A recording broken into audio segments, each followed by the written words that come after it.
Welcome to this video on leveraging social support networks.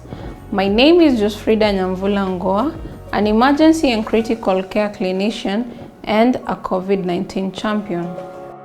The objective of this video is to 1. Explain the importance of social capital and social support networks for combating COVID-19. 2. Describe strategies or actions that healthcare workers and patients can take in the current circumstance to adapt social support networks. What are social support networks? Social support networks are a person's network of friends, family, and peers. Social support networks provide the following benefits: improve the ability to cope with stressful situations, alleviate the effects of emotional distress, promoting lifelong good mental health, enhance self-esteem, lower cardiovascular risk such as lowering blood pressure, promote healthy lifestyle behaviors, encourage adherence to a treatment plan. Social support networks are primarily developed during times when one is not under stress, but they can be grown during times of stress. Social support networks are built through social capital. There are 3 kinds of social capital. 1. Bonding, those who support us. 2. It's bridging. These are those who were leveraged in times of difficulty. 3. Linking. These are those who link us up to jobs, relationship, and other opportunities. Why are social support networks important in the face of COVID-19? As the saying goes, many hands make light work.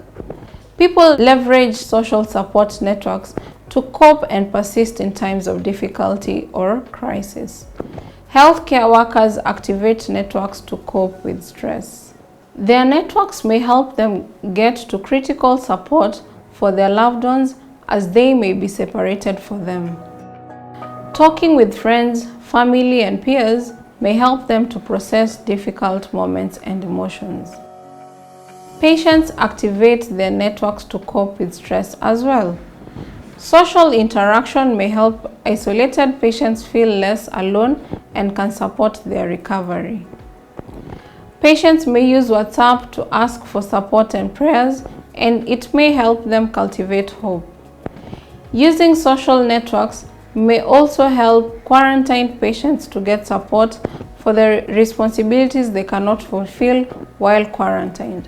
For example, taking care of children or the elderly, running a business, and many others. So we ask ourselves, how can people adapt social networks? As healthcare workers, you can encourage patients to use the means within their power to activate their social networks. Some examples of ways patients and healthcare workers have adapted their social support networks in the face of COVID-19 include connected over WhatsApp, Facebook, or other mobile communication tools, build relationships with the people in your immediate vicinity, that is other patients or other healthcare workers. Said hello or seen one another from a safe distance, e.g. through glass to see one another but prevent risk of infection. Social support networks are often overlooked but are an important source of stress relief and contributor to mental health and well-being. Consider how you can leverage your social support networks during this time and how you can encourage patients to also leverage them for their well-being.